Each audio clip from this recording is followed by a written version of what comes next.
वसन्त थापाको संस्मरण बाँच्न गाह्रो कम्युनिस्ट पुत्र भएर। एउटा कृषक कसरी मजदुरमा रूपान्तरित हुन्छ र सर्वहारा बन्छ भन्ने तथ्य मेरो पिताको जीवन चक्रले उजागर गर्छ। त्यस्तै गरी एउटा सर्वहाराले सर्वहारा पक्षधर राजनीति अंगीकार गर्नाले जीवन पर्यत्न कस्तो विपत्तिको सामना गर्नुपर्छ त्यो तथ्य पनि उहाँको 77 वर्षको जीवन वृत्तले देखाउँछ। बाको देहावसान भएको यो साल 18 वर्ष पुग्दैछ। मृत्यु शाश्वत सत्य हो, यसको निर्दयी पन्जामा कोही नपरि छाड्दैन। तर जुन परिस्थितिमा उहाँको जीवन लीला समाप्त भयो र त्यससँगैका 9 वर्षमा जुन यन्त्रणा उहाँले भोग्नुभयो त्यसको कथा ज्यादै कारुणिक र दारुण छ। उहाँ पक्षघातको शिकार हुनुभयो, जसको असरबाट उहाँ कहिले उम्कन सक्नु भएन। भन्छन् पक्षाघातको मार दाहिनेपट्टि भएमा औषधोपचार, मालिस, फिजियोथेरापीबाट शरीर फेरि लगभग स्वाभाविक अवस्थामा आउने सम्भावना धेरै हुन्छ। मुटु हुने बायाँ भागमा पक्षाघात भएमा त्यसबाट शरीर फेरि बौरिन सक्दैन। उहाँको हकमा यही कुरा लागू भयो। हाम्रो परिवारले उहाँको उपचारका लागि गर्न सक्ने उपाय र साधन ज्यादै सीमित थिए। पक्षाघातको मारमा परेपछि उहाँलाई मेरा भाइहरूले दौडाएर लगे खोरान घोपा क्याम्पको अस्पतालमा। डाक्टरहरूले सिटी स्क्यान तत्काल गर्नु भने त्यसका लागि चाहिने भयो 4000 रुपियाँ। बाका 5 छोरामध्ये हामी 2 जना काठमाडौँमा बस्दै र काम गर्दै आएका थियौँ। म जेठा र साइला भाइ। धरानमै रहेका 3 भाइ छोरा कोही रोगले कोही कुलतले बिल्कुल निकम्मा र असमर्थ थिए केही गर्न। भन्ने बित्तिकै कहाँबाट जो गर्ने 4000 रुपियाँ। अहिले जस्तो यहाँ ब्याङ्कमा जम्मा गरेर उता तत्काल नगद निकाल्न मिल्ने प्रविधि पनि आइसकेको थिएन। धरानका कसैसित नगद लेनदेन र सरसापट पनि गरेको थिइनँ मैले। धन्न स्कुले साथी सुरेश सुब्बाले टेलिफोनबाट मैले गरेको अनुरोध बमोजिम त्यो रकम जोहो गरिदिए। रात्रि बसबाट भोलिपल्ट म पुगेँ धरान र बालाई भेट्न खोपा अस्पताल गएँ। मुला जसरी अस्पतालको शैय्यामा सुतिरहनु भएको बाको निरीह नजर म माथि पर्यो। लरबरिएको बोली र इसाराले शिर असाध्यै दुखिरहेको बताउनु भयो। मस्तिष्कमा रक्तस्राव भएकाले यस्तो हुनु स्वाभाविक थियो। उहाँको उपचारमा संलग्न डाक्टरलाई भेटेँ। यस्तो केसको तत्काल कुनै इलाज नभएको, आवश्यक औषधि दिइसकिएको र केही दिन पर्खेर हेर्नुपर्ने बताए उनले।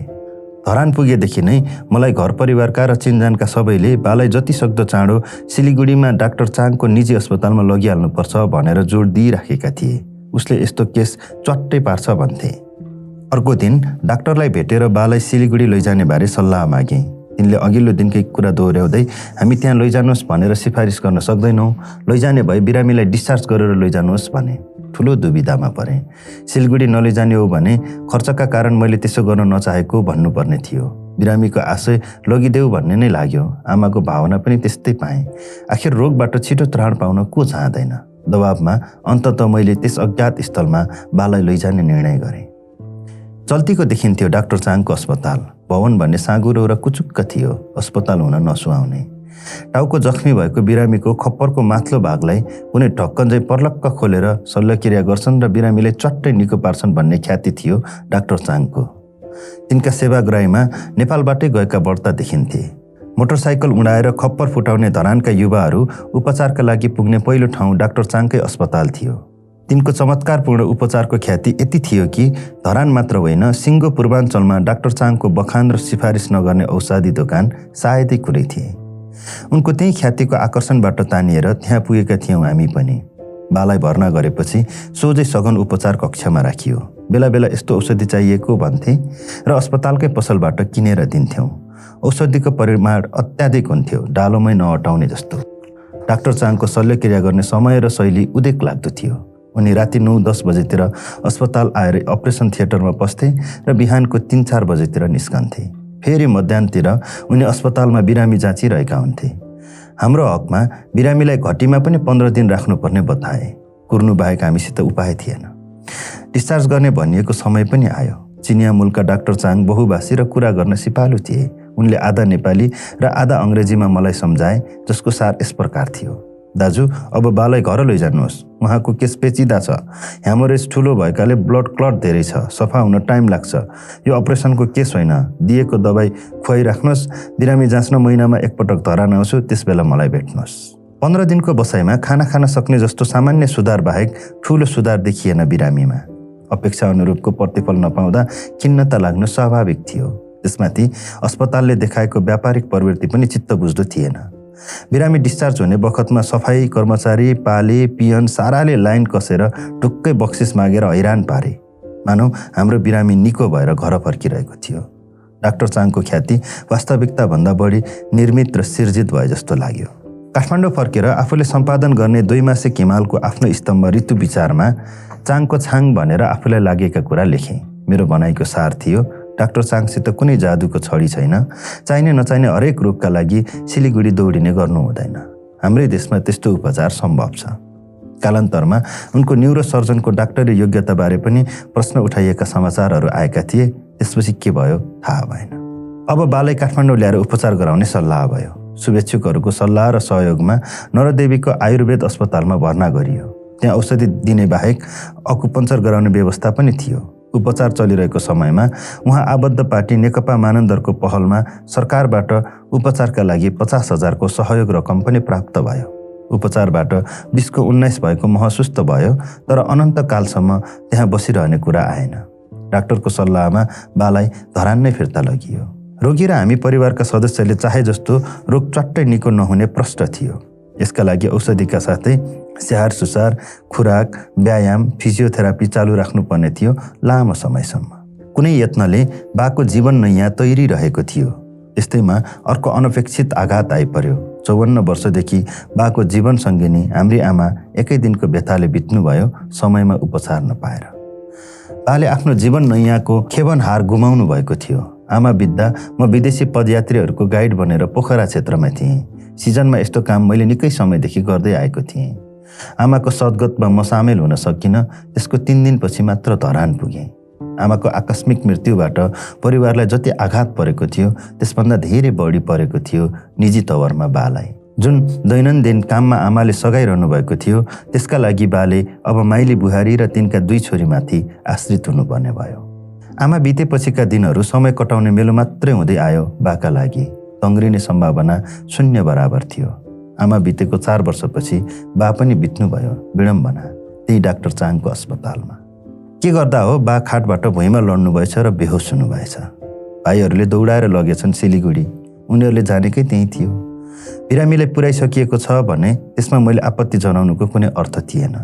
म सिलिगुडी जाने तयारीमा थिएँ। उताबाट बा बित्नुभएको दुःखद समाचार आयो। भोलिपल्ट म सिलिगुडी पुग्दा बाको शवलाई बागडगुराको टिचिङ हस्पिटलमा पोस्टमार्टम गरेर मुर्दाघर पुर्याउने काम समेत भइसकेको थियो। खाटबाट लड्नाले कञ्चट्ने र नीलडाम बसेको कारण बाको मृत्यु पुलिस केस भइसकेको रहेछ। मृगौला झेक्न त्यो नाटक गरेका थिए वा साँच्चैकै त्यसको आवश्यकता थियो त्यो भन्न सकिएन। जे भए पनि उहाँको शव उधारिसकिएको थियो र त्यो सद्य अवस्थामा थिएन। धन्न बङ्गाल पुलिसले त्यति झमेला गरेन। एम्बुलेन्समा शव राखेर कान्छा काका, काइलो भाइ र म लाग्यौँ धरानतिर। मङ्सिरको छोटो दिन थियो। भोकै प्यासै धरानको घरमा पुग्दा झमक्क साँझ परिसकेको थियो। पहिलेबाटै खबर गरिसकिएको हुनाले केही साथीभाइ र इष्टमित्र आँगनमा भेला भएका थिए। अन्त्येष्टिका लागि चतरा र मूलघाट 2 विकल्प थिए, तर मूलघाटमा आफ्नो सद्गत होस् भन्ने बाको चाहना भएको बुझियो। धनकुटाबाट धरान झरेका सबै त्यही इच्छा राख्छन्। समय माओवादी द्वन्द्वको थियो। सेनाको पूर्व स्वीकृति बेगर रात बिरात यात्रा गर्न पाइन्नथ्यो। स्वीकृति पाउन असम्भव नभए पनि कठिन थियो। स्वीकृति मिलिहाले पनि अँध्यारोमा अन्त्येष्टि गर्ने काम त्यति व्यावहारिक देखिएन। विलखबन्धको स्थितिमा थियौँ। धन्न गोपा अस्पतालमा कार्यरत विजय रिमाल भाइले अक्किल सुझाए सबलाई त्यहाँको मुर्दाघरमा लगेर 1 रात राख्ने। त्यही गरियो। मेरा बा इन्द्रबहादुर थापा 90 सालको भुइँचालो आउनुभन्दा 5 साल अघि जन्मनु भएको थियो धनकुटाको ढाँडा गाउँमा। धनकुटा बजारदेखि धेरै टाढा छैन यो गाउँ। धेरै भयो धनकुटा नगरपालिकाको हिस्सा बनेको। उसबेला एउटा गाउँमा जन्मेर पनि बा अपठित हुनुहुन्थेन। कविता, गीत, कथा लेख्ने, नाटक खेल्ने, गाउने, बजाउने गर्नुहुन्थ्यो। पेन्सिल स्केच गर्ने उहाँको सोख थियो। बाजे त पुरा इलाकाकै नामुद मारुनी हुनुहुन्थ्यो अरे आफ्नो जवानीमा। बाले कहाँ कहिले कतिसम्म पढ्नु भएको थियो यकिन थाहा छैन। गाउँकै उहाँका समवय रागमान एस्मालीले त्यही गोकुण्डेश्वर स्कुलमा पढेको 4-5 क्लाससम्म भनेको सुनेको हुँ। 90 सालको महाभूकम्पभन्दा 1 वर्ष अघि खुलेको त्यो स्कुल धनकुटा टुँडीखेल छेउमा अवस्थित छ। डाँडा गाउँबाट झन्डै 1 घण्टाको पैदल दूरीमा। पाखोबारीको भरमा निर्वाहमुखी जीवन चलाइरहेको निर्धन गाउँलेलाई केले अभिप्रेरित गर्यो होला छोरालाई स्कुल हाल्ने। हलो कोदालो गर्ने बाहेक डाँडा गाउँका वयस्क पुरुषहरूले अतिरिक्त आय आर्जनका लागि गर्ने भनेको सिकर्मी वा डकर्मी काम थियो। जस्तो मेरै बाजे एक कुशल सिकर्मी हुनुहुन्थ्यो, छिमेकका अरू डकर्मी थिए। मलाई अनौठो त बाजे पनि साक्षर भएकोमा लाग्छ। उहाँको पालामा त स्कुल पनि खुलेको थिएन। केही किताब थिए बाजेको सङ्कलनमा, तीमध्ये एउटा थियो ठुलो अक्षरमा छापिएको तोता मैनाको किस्सा। त्यो मैले आद्योपान्त पढेको छु। बाजेको लेखाइ थियो कुटलिपि जस्तो, पढ्नलाई निकै गाह्रो। त्यही अक्षरमा लेखेर पठाउनुहुन्थ्यो चिठी नयाँ मुलुकबाट। त्यहाँ लामो समयका लागि जानुहुन्थ्यो उहाँ। घर फर्कँदा ठुलो ढोले कुम्लो बोकेर ल्याउनुहुन्थ्यो। उस बेला अरू किसिमको ब्याग बोक्ने चलन थिएन। उहाँको चस्मा गान्धीको जस्तो गोलो फ्रेमको थियो, पढ्ने बेला लगाउने। कमिज उहाँको अलिक छुट्टै प्रकारको थियो, पुरा बाहुलाको भए पनि कुइना र कुमको बीच भागमा गाँस देखिने गरी रिङ्गै फुर्कु लगाएर सिलाइएको। लखनऊतिर त्यस्तै डिजाइनको कमिज सिलाइ हुन्थ्यो कि? अनुमान गर्छु सिकर्मीको सिपले बाजेलाई मुगाका थापाकाजीहरूसित नजिक्यायो होला अनि तिनीहरूले उहाँलाई विश्वासी ठहर्याएर नयाँ मुलुकमा रहेको आफ्नो वीरता जग्गाको रेखदेख गर्न र त्यसको आयस्ता हेर्न पठाएका होलान्। त्यही सरसङ्गतले गर्दा छोरालाई स्कुल पढ्न पठाउने जाँगर चलेको हुनुपर्छ। राणाको सेनामा लेसी अर्थात् लेखक सिपाहीको जागिर खान 4-5 कक्षाको पढाइ नै पुग्दो थियो। बा लेसी हुनुभयो र त्यही पदमा रहँदै बिहे गर्नुभयो मेरी आमालाई। अनि म जन्मनु अघि नै गाउँ छड्नुभयो विराटनगर पुग्ने इरादाले। पाखोबारीको पैदावारले परिवारको बढ्दो आवश्यकतालाई नदान्ने देखेर होला उहाँले नौलो ठाउँमा तकदिर अजमाउने विचार गर्नुभएको थियो। जागिरमा उहाँबाट कुनै विराम भएको थियो रे र सजायको डरले उहाँ भागेको भन्ने पनि कसैबाट सुनेको थिएँ। जे होस् उहाँ विराटनगर रानी स्थित बबिन मिलमा मजदुर भई काम गर्दा 7 सालका क्रान्ति हुन बाँकी नै थियो। बाले बताए अनुसार 7 सालमा बडा हाकिम उत्तम शमशेरको निवास उप हमला गर्ने दस्तामा उहाँ पनि सामेल हुनुभएको थियो। मणिपुरबाट आएका गोरमणि सिंह नामका मिस्त्रीले एउटा लरीलाई डोजर जस्तो बनाएका थिए रे। त्यो डोजर अघि र हमलावर दस्ता पछि। बडा हाकिमको निवासमा उचाली नसक्नु 2वटा बोरा फेला परेको र त्यसमा चाँदीको डबल हो वा सुनको असर्फी भएको उहाँ कहिलेकाहीँ साथीभाइलाई सुनाउनुहुन्थ्यो। बोरा खोलेर त्यसभित्रका सामान हाल्ने न भाँडो थियो न त होस्। क्रान्ति पश्चात मिल मजदुरबाट गाडी चलाउने ड्राइभर हुनुभयो र धेरै वर्ष चलाउनु भयो लरी, बस र धनीमानीका निजी गाडी समेत। क्रान्तिबाट राजनीतिको दीक्षा पाएका बा सर्वहाराको मुक्ति दिलाउने राजनीतिक बाटो समातेर विराटनगर हुँदै 8 सालदेखि नै कम्युनिस्ट पार्टीमा लागेको म अनुमान गर्छु। त्यसपछि त पक्राउ पुर्जी, गिरफ्तारी, भूमिगत कारावास नै उहाँको जीवन चक्रको हिस्सा बन्यो। 2008 सालदेखि 2012 सम्म त कम्युनिस्ट पार्टीमाथि प्रतिबन्ध नै लागेको थियो। एकातिर गुजाराका लागि गाडी चलाउने र भित्रभित्रै पार्टीको काम गर्नु तरबारको धारमा हिँड्नु जत्तिकै थियो। उहाँ गाडी चालकबाट मजदुर युनियनको, त्यस समय ट्रेड युनियन शब्द प्रचलित थिएन, नेता र वामपन्थी राजनीतिको परिचालक बन्नुभएको थियो। नेपाल कम्युनिस्ट पार्टीको 2014 सालमा काठमाडौँमा सम्पन्न दोस्रो महाधिवेशनमा भाग लिन धरानबाट आएका प्रतिनिधिमण्डलमा उहाँ पनि सामेल हुनुहुन्थ्यो। त्यसै छेक भारतको केरला राज्यमा EMS नम्बुद्रिपादको नेतृत्वमा कम्युनिस्ट पार्टीको निर्वाचित सरकार बन्यो। मतदानबाट निर्वाचित हुने विश्वमै त्यो पहिलो कम्युनिस्ट सरकार थियो। त्यस घटनाबाट नेपालका कम्युनिस्टहरू निकै हौसिएका थिए। त्यसको अर्को साल नेपालमा महानिर्वाचन हुने भयो। धरान 33 नम्बर निर्वाचन क्षेत्रमा परेको थियो र कम्युनिस्ट पार्टीका उम्मेद्वार थिए दिव्यराज आचार्य। चुनाव चिन्ह थियो हँसिया र 3 घोगा मकै। 12 उहाँका कमरेडहरू निर्वाचनमा आफ्नो पार्टीको उम्मेद्वारले जिताउन पुरै होमिनु भएको थियो। हामी फुच्चेहरू पनि पर्चा बाँड्दै हिँडेका थियौँ। समग्रमा भोट राम्रै पाएको थियो पार्टीले, तर 108 सिटको संसदमा जितेर पुगे कम्युनिस्ट पार्टीका केवल 4 उम्मेद्वार। 2017 सालमा भएको धरान नगरपालिकाको पहिलो निर्वाचनमा भने कम्युनिस्ट पार्टीले 9वटा वडा मध्ये 8वटा वडा जित्यो। केदारनाथ खनाल मेयर चुनिए, कृष्णप्रसाद श्रेष्ठ BA उपमेयर। त्यसको केही समयपछि त राजा महेन्द्रले संसद विघटन गरेर सत्ता आफ्नो हातमा लिइहाले। पार्टीमा लागेकाहरूको भागाभाग भयो, कोही लुके, कोही समातिए, कोही सीमा पारी आश्रय लिन पुगे। बा पनि त्यस उथलपुथलबाट अछुतो हुनु भएन। राजा महेन्द्रको कदमका कारण कालान्तरमा कम्युनिस्ट पार्टी फुट्यो। केशरजंग रायमाझीले नेतृत्व गरेको समूहले संवैधानिक राजतन्त्र स्वीकार्दै मुलुकभित्रै बसेर सुसुप्त रूपमा काम गर्ने धार समात्यो। भारत निर्वाचनमा बसेका पुष्पलाल र तुलसीलालको समूह भने राजतन्त्र विरुद्ध क्रान्ति गर्ने धार अख्तियार गर्यो। बाले रायमाझीको धार समात्नुभयो। रायमाझीले नेतृत्व गरेको पार्टीलाई पछि मास्कोपन्थी कम्युनिस्ट भनेर चिनिन्थ्यो। रात दिन नबन्ने गाडी चलाउने कामले क्षयरोग अनिवार्य रूपमा निम्त्याउँछ भन्ने मान्यता थियो र त्यसलाई निकै कडा रोग मानिन्थ्यो उति बेला। पेसागत धपेडी र राजनीतिगत सक्रियताले गर्दा नभन्दै बा त्यस खतरनाक रोगको शिकार हुनुभयो। तन्नम हालतमा रहेको हाम्रो परिवारसित बाको त्यस रोगसित जुझ्ने क्षमता थिएन। उहाँ रोगले थलिएको बेला अनेक सङ्कट झेल्नु पर्यो। खसीको कलेजोले शक्तिवर्धन गर्ने हुनाले क्षयरोगको बिरामीका लागि त्यसको सेवन आवश्यक मानिन्थ्यो। म सम्झन्छु चतरा लाइन चोकका कमरेड भीम मास्केसित खसीको कलेजो किन्न 2-3 रुपियाँ सापट माग्न गएको त्यो हालत थियो हाम्रो। पछाडि फर्केर हेर्दा म देख्छु उस बेला सर्वहारा मुक्तिको राजनीति अँगाल्नेहरूमा प्राय सबै हुने खाने साहु महाजन र जमिनदार परिवारका थिए। कलकत्ता, बनारस, अलाहाबादमा पढेका र उतैबाट नयाँ राजनीतिक चेत बोकेर आएका। उच्च शिक्षा नपाएकाहरूमा पनि आर्थिक हालत निम्छरो भएका कोही थिएनन्। सबैको मधेसमा धेरथोर कामत थियो या कुनै व्यापारिक कारोबार थियो। उहाँको आयस्थाले उनीहरूको जीवन आरामपूर्वक चलेको थियो। उनीहरूका घरमा चामल र दलहनका बोरा गोरुगाडामा थारू कम्तियाहरूले ल्याइदिन्थे। हाम्रो अन्नपातको स्रोत साप्ताहिक रूपमा लाग्ने हटिया थियो। उनीहरूको भान्सामा नुनिया बासमतीको भात पाक्थ्यो।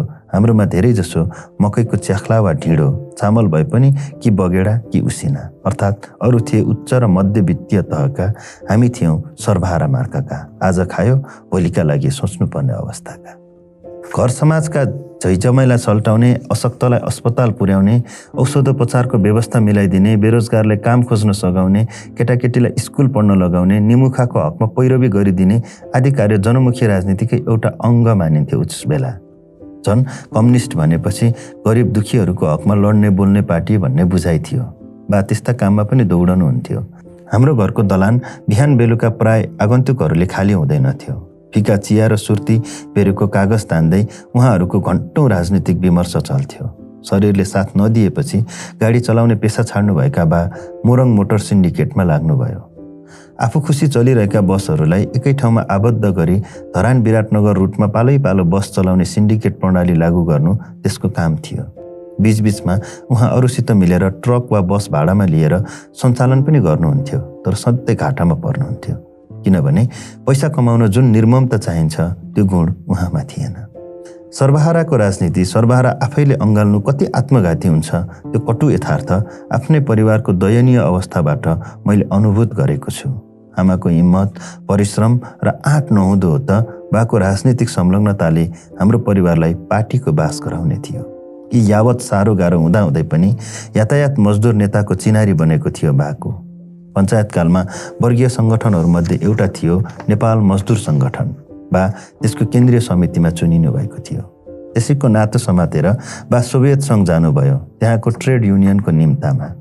शिष्टमण्डलमा सामेल हुनु त एउटा बहाना मात्र थियो, खास उद्देश्य भने उहाँलाई लागेको क्षयरोगको इलाज गराउनु थियो। त्यसको चाँजो पाँजो उहाँ संलग्न रहेको रायमाझी पार्टीले गरिदिएको थियो। 1.5 वर्षभन्दा बढी बसेर उहाँ पूर्ण स्वस्थ र क्षयरोग मुक्त भएर फर्कनुभयो। बा सोभियतसँग गएकै बखत म आइएको जाँच दिन सहायता माग्न लाचारी बस काइला साहु कहाँ गएको थिएँ। उनी बिए कृष्णका पिता थिए। कुर्सीमा बसेका उनी सामु उभिएर मैले आर्थिक सहयोगका लागि मौखिक बिन्ती पत्र हाल्दै थिएँ। निरपेक्ष भावले मेरो कुरा सुनिसकेपछि उनले कमिजको दाहिने खल्तीमा हात हाली त्यहाँबाट 2 रुपियाँ झिकेर मेरो हातमा राखिदिए।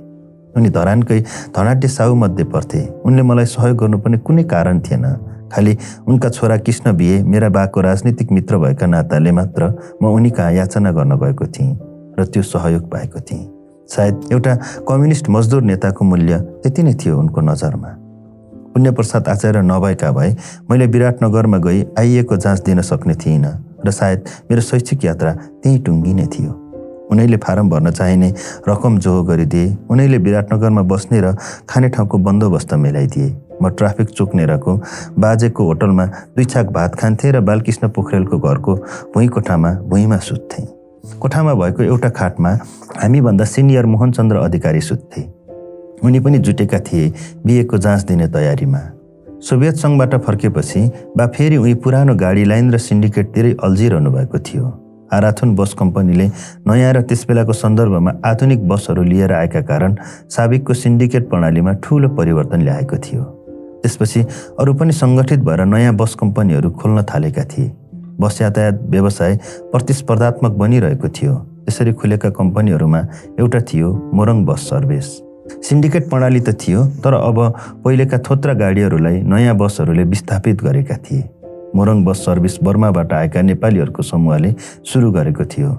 त्यसका सञ्चालकहरूले बालाई बोलाएरै कम्पनीमा सामेल गराएका थिए। बा त्यसको काम गर्न थाल्नुभयो कम्पनीको बाह्य मुहार बनेर। सडक दुर्घटना, मुआब्जा, यातायात मजदुरहरू बीच वा सिन्डिकेटभित्रको विवाद सबैमा कम्पनीको प्रतिनिधित्व गर्ने जिम्मेवारी बाको थियो। तर त्यतिन्जेल म काठमाडौँ हानिसकेको थिएँ पढ्न भनेर। त्यसपछि म यतै भाषिएको भाष्यै भएँ। त्यस कम्पनीको नोकरीले उहाँलाई आफ्नो परिवारको जहाज चलाउन निकै भरथेक मिलेको थियो। जहाज पनि ठुलै थियो। म मुनि 5 जना सन्तान थिए। त्यसमा वृद्ध मातापिता पनि थपिनु भएको थियो। कुन समय र के कारणले त्यस कम्पनीमा उहाँको नोकरी टुङ्गियो त्यो मलाई थाहा भएन। त्यसपछि भने उहाँले स्वतन्त्र उद्यम गर्ने प्रयास गर्नुभयो, जस्तै गाई पालन, कुखुरा पालन, बङ्गुर पालन आदि। यी उपक्रममा उहाँलाई प्रवृत्त र प्रेरित गर्नेमा आनन्द थापा थिए, क्याप्टेन यज्ञबहादुर थापाका छोरा। उनी बाको पार्टीको कमरेड त थिएनन्, तर सामाजिक र व्यावहारिक हिसाबका पक्का मित्र थिए उहाँको। जर्सी गाई खरिद गर्न उहाँहरू दुवैसँगै भारतको लुधियाना जानुभएको थियो। मैले कलेज पढ्दै भगवती मिडिल स्कुलमा पढाउँदा आर्जेको केही रकम र आमाले जोडजाम गरेको ऋण रकमबाट अमरहाट नजिकको जङ्गल जस्तो ठाउँमा केही जग्गा खरिद गरेका थियौँ। त्यो जमिन कृषि विकास ब्याङ्कमा राखेर ऋण निकाल्न काम आयो। त्यही जमिनमै बाले पशुपालनका उद्यम थाल्नुभयो। एकैचोटि होइन, एकपछि अर्को। एउटा असफल भयो, अर्को सुरु गर्यो, त्यो असफल भयो, फेरि अर्को। कुनै कारोबारमा सफल हुन मिहिनेत मात्र भएर पुग्दैन, तकदिरको साथ पनि चाहिन्छ। व्यापारिक सिप त शून्य नै थियो बाको, तकदिर पनि उहाँको विपरीत भइदियो। मेरो पदचिन्ह अनुसरण गर्दै साइलो भाइ पनि काठमाडौँ आइसकेको थियो र एउटी बहिनीको बिहे भइसकेको थियो। घरमा म्यान पावरको हकमा अझै 3 छोरा थिए। आमा र माइली बुहारीको स्त्री शक्ति पनि थियो। बाले थालेको उद्यमका लागि चाहिने मानव संसाधन उपलब्ध थियो। तर एउटा छोरा मृगीको रोगी भइदियो, अर्को चाहिँ केही गर्यो कि कुम खुस्किरहने। शारीरिक रूपले सध्य सानो छोरा भित्ती पार्टीमा लागिदियो। मृगी भएको छोरालाई भेलोरमा उपचार गराउन बा जानुभएको थियो। कलकत्ताको हाउडा रेल स्टेसनबाट छोरा गायब। कस्तो फसाद पर्यो र कसरी त्यस महानगरको मानव सागरमा ऊ फेरि 3 दिनपछि फेला पर्यो, त्यसको किस्सा फिल्मको जस्तो छ। भित्ती पार्टीमा लागेको छोराले त गर्नु गर्यो, परिवारलाई नै भित्तामा पुर्याइदियो। गाईको बेच्नुपर्ने दुध तन्तनी पिइदिने, कुखुराको 10औं अन्डा खाइदिने, त्यतिले नपुगेर अन्डा कुम्ल्याएर लगिदिने, ब्रोइलर कुखुरा पाल्यो त्यसलाई निमोठेर बेच्न लैजाने, अनि काम चाहिँ सिनको नभास्ने। यस्तो परिस्थितिमा व्यवसाय फस्टाउने कुरै आएन। यसै बेलातिर आइदियो 45 सालको भुइँचालो। काँचो माटो र इँटले बनेको घर ध्वस्त भयो। त्यसैमा चेपिएर बेच्न ठिक्क भएको ब्रोइलर कुखुराको पुरै लट चखाप भयो। चण्डीगढबाट ल्याएको गाईले पहिले राम्रै दुध दिइरहेकोमा पछि एकाएक दुधमा रगत देखिन थाल्यो। समय र तकदिरले साथ नदिएकै भन्नुपर्छ बालाई। अनेक मिहिनेत र खटाइका बावजुद परिवारको गाडी उहाँले चाहे जसरी लिकमा हिँड्न सकेन। उता ब्याङ्कको ऋणको सावा ब्याज बढेको बढे। जान्नेले ऋण लिन जति चाहिने हो त्यति मात्रै जग्गा काटेर धितो राख्ने रहेछन्। बाले भने भयभरको पुरै जग्गा धितो राख्नु भएको थियो। त्यो लिलामीमा चढ्ने सुरसार भइरहेको थियो। यिनै कुराको चिन्ता र सन्तापले हुनुपर्छ उहाँलाई पक्षघातले शिकार बनाएको। पक्षघात भएदेखि उहाँको मृत्यु हुँदासम्मको वृत्तान्त अघि बताइसकेको छु। घोपा अस्पतालको सबगिरियाबाट उहाँको पार्थिव शरीर लिएर आएपछि हाम्रो घर आँगनमा धरानका सबै घटकका कम्युनिस्टहरू उहाँलाई श्रद्धाञ्जली दिन भेला भए। बा आफै भने पहिले रायमाझी पार्टीको केन्द्रीय समितिमा र पछि पार्टी फुटेर बनेको नेकपा मानन्दर केन्द्रीय समितिमा मृत्यु पर्यन्त रहनु भएको थियो। हँसिया हतौडा सहितको रातो झण्डा उहाँको सबमाथि उडाए। त्यो झण्डाले एउटा खास पार्टीको नभई सम्भवतः समग्र कम्युनिस्ट पार्टीको प्रतिनिधित्व गरेको थियो। धरानका पुराना कम्युनिस्ट नेता र बाको राजनीतिक सहकर्मी र सहधर्मी कृष्णप्रसाद श्रेष्ठ बिएले आफ्नो कमरेडको अवसानमा शब्दबाट श्रद्धाञ्जली दिनुका साथै 2 थोपा आँसु पनि चुहाउनु भयो। एमालेका नेता इन्द्र डङ्गोलले कमरेड इन्द्रबहादुर थापा धरानका हामी सबै कम्युनिस्टका राजनीतिक बुबा हुनुहुन्थ्यो भनेर सम्मान प्रकट गरे। त्यस अवसरमा अभिव्यक्ति दिने अरू 1-2 जना पनि थिए। शोकको पर्दाले छोपिएको उस बेलाको मेरो मानसपटलमा तिनको नाम दर्ता हुन सकेन। बाको इच्छा मुताबिक नै हामीले उहाँको अन्त्येष्टि तमोर तटको मूल घाटमा सम्पन्न गर्यौं। हिन्दी फिल्मका अभिनेतामा बालाई खुबै मनपर्ने बलराज साहनी थिए।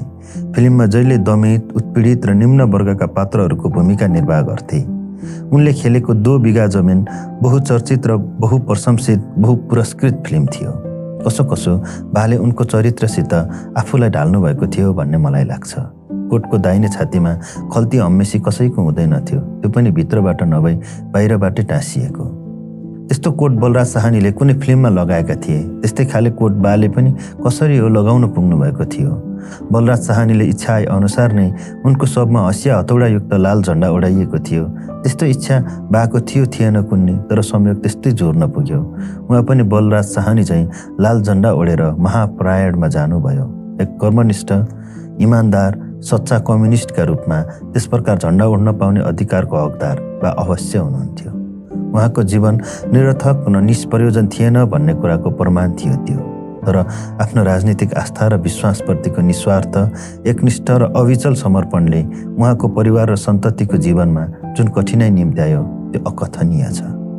मेरो बाको कष्टकर जीवनले भन्छ, एउटा सच्चा कम्युनिस्ट भएर बाँच्नु कति गाह्रो थियो। मेरो आफ्नै हुर्काइको अनुभवले पनि भन्छ, कम्युनिस्टको छोरा भएर बाँच्नु झन् गाह्रो थियो। हिमाल खबर, नेपालको विश्वसनीय डिजिटल पत्रिका।